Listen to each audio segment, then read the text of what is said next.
बिस्मिल्लाहिर्रहमानिर्रहीम नहमदुहु व नसल्ली अला मुहम्मद रसूलुल्लाह करीम। ये प्रॉब्लम डिफरेंशियल इक्वेशन के homogeneous linear differential equation chapter से है। हालांकि जो हमें डिफरेंशियल इक्वेशन गिवन है दे रखा है वो अभी होमोजीनियस फार्म में नहीं है, लेकिन इसको हम रिड्यूस कर सकते हैं होमोजीनियस फार्म में। तो इसको रिड्यूस करने के लिए हमें जो भी डी वाई डी एक्स का कॉफिशेंट है उसको मान लेते हैं, क्योंकि ये मौजूद है सेकंड डेरिवेटिव में भी, लेकिन 2 पावर के साथ, तो ये होमोजीनियस बना सकते हैं। तो इसका जो कॉफिशेंट है यानी 5 + 2x, इसको t के इक्वल एक नए वेरिएबल इंडिपेंडेंट वेरिएबल में मान लेते हैं। और इसीलिए हमें फाइंड करना होता है ये जो डेरिवेटिव है यहाँ पर x के रिस्पेक्ट में है, यानी y डिपेंडेंट वेरिएबल है और x यहाँ पर इंडिपेंडेंट वेरिएबल है। तो हमें इंडिपेंडेंट वेरिएबल को t बनाना है, तो चेन रूल का यूज़ करेंगे। y का डिफरेंशिएशन t के रिस्पेक्ट में करेंगे, लेकिन फिर t का डिफरेंशिएशन हमें x के रिस्पेक्ट में करना होगा। तो यहाँ पर dy/dt को तो एज इट लिखा रहने दें। यहाँ पर हम t की जो वैल्यू है ये 5 + 2x इसको यहाँ पर पुट करना होगा। हालांकि ये काम आप डायरेक्ट भी करेंगे, जो इसका रिज़ल्ट आएगा वो डायरेक्ट भी लिख सकते हैं, और वो लिखना होता है जो x का कॉफिशेंट होता है वो लिखना होता है। फिलहाल अभी हम इसे कर देते हैं इसको कि पहली बार ये कैसे आया। इसका डिफरेंशिएशन x के रिस्पेक्ट में करेंगे, कांस्टेंट का 0 होगा, 2 बाहर ले लेंगे, x के रिस्पेक्ट में डिफरेंशिएशन मान। तो इस तरीके से dy/dx जो हमारा है लिखा हुआ उसे लिख सकते हैं 2 dy/dt, यानी नए वेरिएबल के साथ में। इस तरीके की जितनी प्रॉब्लम है तो ये देखना होता है जो कॉफिशेंट होता है x का वही यहाँ पर मल्टीपल में आ जाएगा।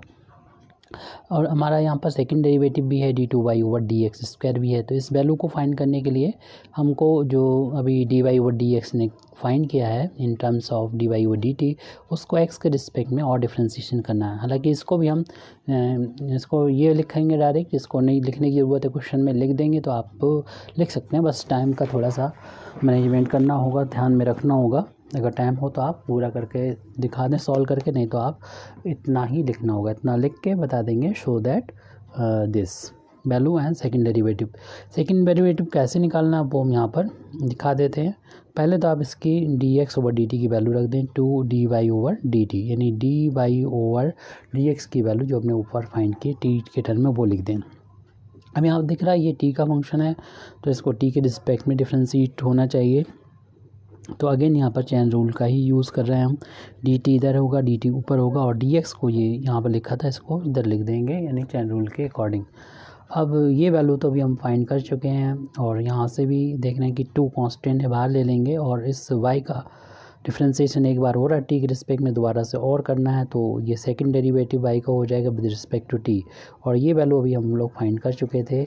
देखिए ये वैल्यू है dt/dx की वैल्यू फाइंड की थी ये, और ये वैल्यू निकल के आई थी 2 के इक्वल, जिसको हमने शुरू में लिख दिया था। तो ऐसे ही हम इसको रख के निकाल सकते हैं। तो 2 × 2 ये हो जाएगा 2², यानी हम जब भी सेकंड डेरिवेटिव y का निकालेंगे x के रिस्पेक्ट में इन टर्म्स ऑफ यहाँ पर ये हो जाएगा d2y/dt²। तो ये वैल्यू d2y/dt² में लिखेंगे तो आप इसमें जो भी x का कॉफिशेंट था इस रिलेशन में यानी 2, उसका यहाँ पर स्क्वायर करना होगा। ऐसे ही अगर क्यूब होता तो उधर 3 पावर आ जाती 2 की। जैसे यहाँ पर एक बार किया तो 1 पावर है, और 2 बार किया तो 2 पावर है, 3 बार होता है। हमारे जो प्रॉब्लम है यानी जो क्वेश्चन दे रखा है गिवन डिफरेंशियल इक्वेशन उसमें सेकंड ऑर्डर तक ही है। तो इसको हम जो गिवन इक्वेशन है पहले तो हमने सॉल्यूशन में लिख के इक्वेशन नंबर 1 डाल देंगे, और उसके बाद ये लिखेंगे। तो हम कहेंगे कि देन द गिवन इक्वेशन यानी डिफरेंशियल इक्वेशन 1 रिड्यूसेस, ये रिड्यूस हो जाएगा, रिड्यूसेस टू, यानी हम वैल्यू पुट कर देंगे ये 2 का स्क्वायर d2y/dt²। ये जो वैल्यू रखी है हमने वो इसकी वैल्यू रखी है, लेकिन देखिए सेकंड डेरिवेटिव की वैल्यू रखी है, लेकिन अभी हमने 5 + 2x का होल स्क्वायर इसकी वैल्यू नहीं रखी, यानी 5 + 2x की जगह पर हमें t रखना है और इसका हो जाएगा स्क्वायर। तो यहाँ पर ये t और इसका स्क्वायर हो जाएगा, और ये जो वैल्यू हमने रखी है वो d2y/dt² की वैल्यू रखी थी, यहाँ फाइंड की थी वो वैल्यू हमने यहाँ पर लिखी हुई है। उसके बाद में साइन आ रहा है -6 है, तो -6 लिख देंगे और उसके बाद ब्रैकेट है, ब्रैकेट में वही वैल्यू है 5 + 2x जिसकी यहाँ पर हमें t रखना है, तो t पुट करेंगे। उसके बाद देखिए फिर है dy/dx जिसकी वैल्यू को हम लोगों ने फाइंड किया था 2 टाइम्स dy/dt, तो इस वैल्यू को रख देंगे dy/dt। नेक्स्ट टर्म है प्लस का 8y, इसको एज इट लिखना है राइट हैंड साइड में 0, इसमें हमने देखा कोई भी चेंज नहीं हुआ 8y, क्योंकि इंडिपेंडेंट वेरिएबल यहाँ पर होगा x वहाँ पर चेंज होके इसे t की फॉर्म में लिखना होगा। अब यहाँ पर आप ये कर सकते हैं 2 का स्क्वायर कर सकते हैं 4 हो जाएगा और इस ब्रैकेट को हटा दें तो आ जाएगा 4t² और d2y/dt² और माइनस ये इसकी वैल्यू जब लिखी थी तो कुछ रह गया था, यानी ये dy/dx की वैल्यू थी 2 टाइम्स dy/dt, तो हमने सिर्फ dy/dt लिखा, जो गलती है उसे सुधार कर लें, यानी 2 टाइम्स यहाँ पर लिखना है। ये वैल्यू थी dy/dt की, आप लोगों ने समझ लिया होगा। इनका इंटू करेंगे तो ये हो जाएगा 12 और t और dy/dt और प्लस का 8y राइट हैंड साइड में, ये वैल्यू जो है 0 के इक्वल है। अब इस डिफरेंशियल इक्वेशन में जो कोफिशिएंट 4 है वो देख रहे हैं कि इस डिफरेंशियल इक्वेशन में जो कोफिशिएंट 4 हमें नज़र आ रहा है उसको डिवाइड करके इसे और सिंपल फॉर्म में बनाया जा सकता है, तो पूरी इक्वेशन को 4 से डिवाइड कर दें तो ये एक स्टैंडर्ड फॉर्म में जो होमोजीनियस लीनियर डिफरेंशियल इक्वेशन आ जाएगा। डिपेंडेंट वेरिएबल y होगा और इंडिपेंडेंट वेरिएबल यहाँ पर t है, और जब 4 से डिवाइड करेंगे इधर तो ये टर्म आ जाएगी, यहाँ पर 3 आ जाएगी, इधर 2 आ जाएगा। तो अगले स्टेप में हम यहाँ पर डायरेक्ट लिख दे रहे हैं, तो ये वैल्यू आ जाएगी। नेक्स्ट पेज पर हम लोग देख रहे हैं इसकी वैल्यू को, यानी t² d2y/dt² और माइनस का 3t dy/dt और प्लस का 2y राइट हैंड साइड में 0, तो जो कि देख रहे हैं कि y और t में एक होमोजीनियस इक्वेशन है। और इस तरीके की जो भी प्रॉब्लम होती है उसे सॉल्व करने का एक मेथड होता है, वो मेथड ये है कि हम इंडिपेंडेंट वेरिएबल को अगेन चेंज इस तरीके से करते हैं कि ये यहाँ पर जो कोफिशिएंट नज़र आ रहे हैं वेरिएबल वो हट जाते हैं, तो उसके लिए जो इंडिपेंडेंट वेरिएबल होता है उसको हम एक नए वेरिएबल में मान लेते हैं, e की पावर में वो वेरिएबल z हो जाएगा। और हम अगर दोनों तरफ log ले लेंगे तो log t = तो इधर log e⁻z होगा, z पावर आगे जाएगी तो z log e, हम लोग जानते हैं log में बेस नहीं लिखा होता तो e होता है, और ये दोनों बराबर हो तो इसकी वैल्यू 1 होती है। तो आप लोग डायरेक्ट जो है z बराबर t = e के बाद z लिखेंगे तो log दोनों तरफ log लेने पर z की वैल्यू आ जाएगी log t, इसको डायरेक्ट कर देंगे। और उसके बाद ये जो हमारा लिखा हुआ है यहाँ पर d/dt, तो इसको एक शॉर्ट नोटेशन में इसको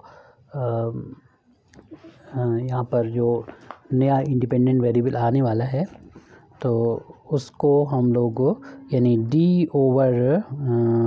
d/dz को कैपिटल D से डिनोट कर देंगे। इसी तरीके से इसका जो सेकंड डेरिवेटिव होगा यानी d/dz², तो उसको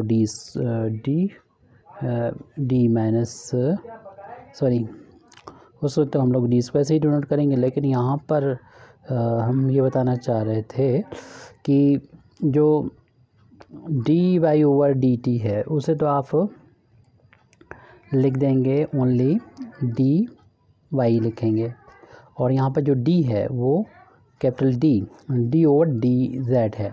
और ये वैल्यू जो है कैसे आ जाती है, अगर आपको ये पूछना हो तो पूछ सकते हैं, लेकिन इस सवाल में हम इसको डायरेक्ट ही लिख रहे हैं।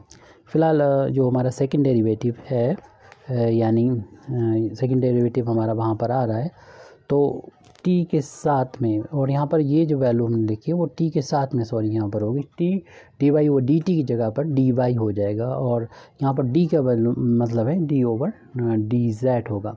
इसी तरीके से यहाँ पर जो दूसरी वैल्यू है यानी t² d2y/dt², क्योंकि ये वैल्यू जो हम लोग को सब्स्टिट्यूशन पुट करते हैं t = e⁻z, तो फिर d/dt की वैल्यू हो जाती है dy, यहाँ पर d जो है वो d/dt होता है, और d2 T square D two Y over D T square की वैल्यू हो जाती है D D minus one Y हो जाती है। तो इतनी हो जाती है तो हमारा जो इक्वेशन है इसको आप इक्वेशन नंबर चाहे तो 2 डाल लें तो इक्वेशन नंबर 2 अगेन रिड्यूस हो जाएगा एक सिंपल इक्वेशन में, सिंपल फॉर्म इसकी आ जाएगी।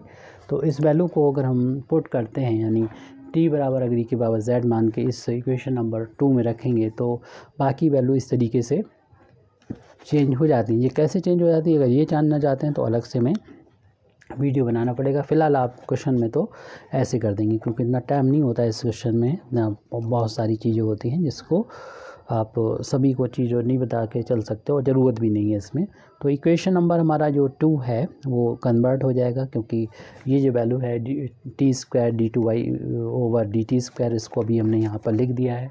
इसकी जगह पर लिखना होता है D D minus one Y लिखना होता है, माइनस फिर 3 है और ये T D Y over D T T D Y over D की टी के यहाँ पर डी वाई लिखना होता है तो हमने यहाँ पर डी वाई लिख दिया है और प्लस का 2y राइट हैंड साइड में, ये 0 है, y को राइट हैंड साइड में बाहर ले लेंगे तो बचेगा D T minus one minus का 3d प्लस का 2 और y को हमने राइट हैंड साइड में बाहर ले लिया, राइट हैंड साइड में ये 0 है और d का अंदर मल्टीप्लाई करेंगे तो डी स्क्वायर माइनस का d माइनस 3d प्लस 2 और y इज इक्वल टू हो जाएगा 0, ये हो जाएगा 4d यानी डी स्क्वायर माइनस का 4d plus 2 y is equal to हो जाएगा 0। अब यहाँ पर ये जो इक्वेशन है वो इस तरीके से है कि ये linear differential equation with constant coefficient है क्योंकि यहाँ पर कांस्टेंट 1 है, -4 है, 2 है, तो सब कोफिशिएंट जो है कांस्टेंट है। तो ऐसे में इस डिफरेंशियल इक्वेशन को सॉल्व करने का ये तरीका है। यहाँ पर कुछ भी x का यानी यहाँ पर z का फंक्शन हो सकता था, ये 0 है, स्पेशल केस बन गया, लेकिन हम फिर भी इसको इस तरीके से सॉल्व करेंगे कुछ भी फंक्शन मानते हुए z का कि इसका कम्प्लीमेंट्री फंक्शन फाइंड करना होता है और एक्सिलरी इक्वेशन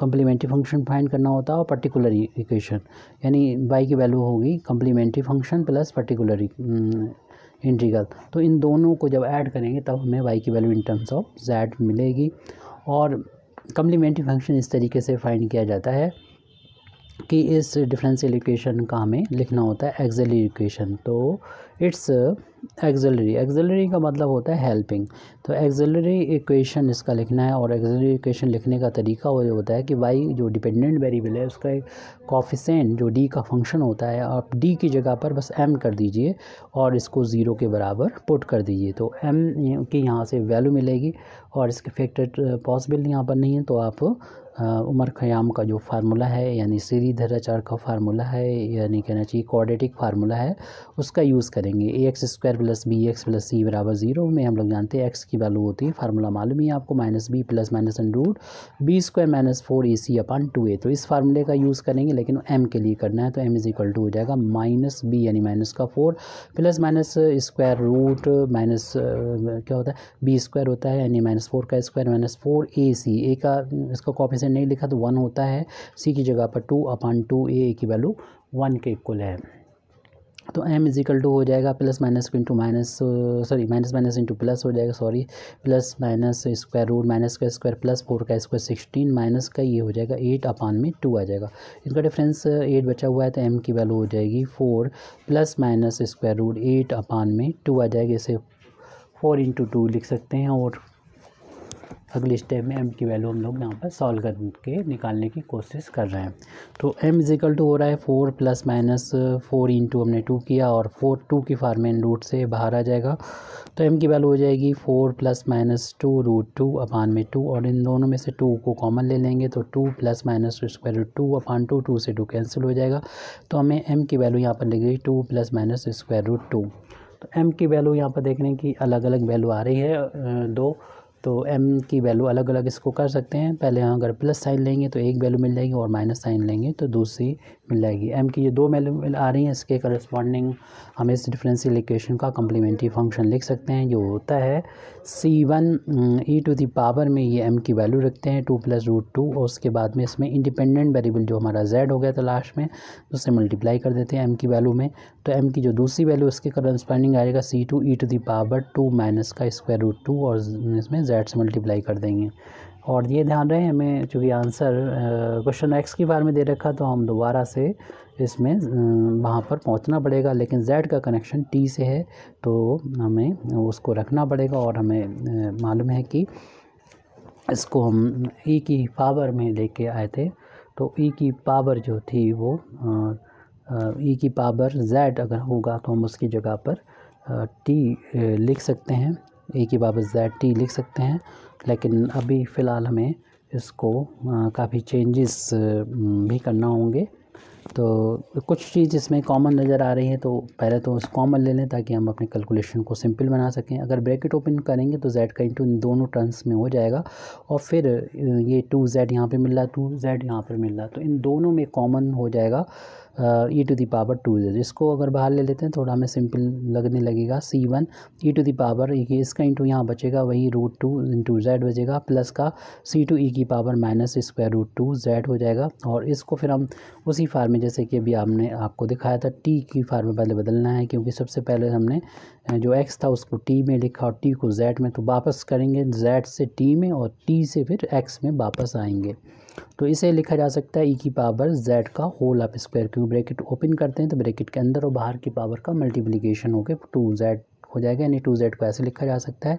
ऐसे ही हम इस ब्रैकेट के अंदर भी करने वाले हैं, इसे e के बाद z की पावर √2 कर देंगे। इसी तरीके से यहाँ पर c2 e to the power z की पावर माइनस का √2 लिख देंगे, और e की पावर z को जैसे कि शुरुआत में माना था t था तो उसकी वैल्यू को वापस t रख देंगे, तो कम्प्लीमेंट्री फंक्शन हो जाएगा टी स्क्वायर हो जाएगा। यानी हमने इसकी वैल्यू टी रख दी, स्क्वायर था वो तो आ गया, वैसे ही ऐसे c1 टी रखा और इसकी वैल्यू √2 थी, और इसी तरीके से यहाँ पर इसकी जगह हमने टी रख दिया कि बार z को, और उसकी पावर जो है माइनस का √2 है। तो अभी टी में पहुँचे, अब हम इसको x में पहुँचाना पड़ेगा, x में रखना पड़ेगा, और हमें देखना होगा वहाँ पर x और t में क्या रिलेशन है। यानी t की जो वैल्यू है 5 + 2x ये हमें पुट कर देना है यहाँ पर, तो कम्प्लीमेंट्री फंक्शन आ जाएगा। कम्प्लीमेंट्री फंक्शन की वैल्यू मिल जाएगी, t की जगह पर 5 + 2x रख देना, उसका होल ऑफ स्क्वायर है तो वो कर दीजिए। c1 यहाँ पर t की वैल्यू 5 + का 2x है वो रख दी, उसकी पावर √2 है, प्लस का c2 और ये 5 + 2x और होल पावर माइनस स्क्वायर √2 है। ब्रैकेट को क्लोज यहाँ पर कर दें, तो ये कम्प्लीमेंट्री फंक्शन आ गया। फॉर्मेलिटी है पर्टिकुलर इंटीग्रल की, क्योंकि राइट हैंड साइड में अगर डिफरेंशियल इक्वेशन जैसे कि 2 है हमारा, तो उसमें अगर 0 है तो यहाँ पर इसकी पर्टिकुलर इंटीग्रल की वैल्यू 0 होती है, और जो कम्प्लीमेंट्री फंक्शन अभी हमने फाइंड किया है वही इसका जो है वो कंप्लीट सॉल्यूशन यानी यहाँ पर जनरल सॉल्यूशन कहलाएगा। लेकिन आपको कैसे निकालना और सवालों में, तो उसके लिए इस जो इक्वेशन अभी आया था डी की फार्म में, उसे आप इक्वेशन नंबर 3 डाल दें, इसका ही सॉल्यूशन हम लोग लिख रहे हैं। तो आप पर्टिकुलर इंटीग्रल इस तरीके से निकालेंगे, 1 में कर देंगे, वो जो कि y का जो कॉफिशेंट होता है उसको लिखते हैं, जो कि यहाँ पर d² माइनस का 4d प्लस का 2 है, और राइट हैंड साइड में जो इस डिफरेंशियल इक्वेशन 3 में लिखा हुआ है वो राइट हैंड साइड में यहाँ पर 0 है। 0 के अलावा अगर कुछ और होता तो फिर लिखते हैं, लेकिन यहाँ 0 है तो वो पूरी पर्टिकुलर इंटीग्रल की वैल्यू 0 हो जाएगी। इसलिए हम कह सकते हैं कि इस डिफरेंशियल इक्वेशन का जनरल सॉल्यूशन यानी रिक्वायर्ड सॉल्यूशन ये हो जाएगा। Hence general solution of this given differential equation. क्योंकि जनरल सॉल्यूशन इसलिए बोलते हैं क्योंकि जितने ऑर्डर का डिफरेंशियल इक्वेशन होता है उतनी ही यहाँ पर आर्बिट्री कांस्टेंट यूज़ हो रहे हैं। कम्प्लीमेंट्री फंक्शन अभी हमने ऊपर ही फाइंड किया था, ये पूरा नोट करना है एज इट, यानी 5 + 2x की पावर 2 और c1 5 + 2x की पावर √2 प्लस c2 और यहाँ पर 5 + 2x की पावर माइनस स्क्वायर √2। फिर पर्टिकुलर इंटीग्रल की वैल्यू 0 के बराबर है, लिख दें, यानी y की वैल्यू इतने के बराबर आ गई है। Thank you very much Indeed for listening me व आखिर दावाना अल्हम्दुलिल्लाहि रब्बिल आलमीन।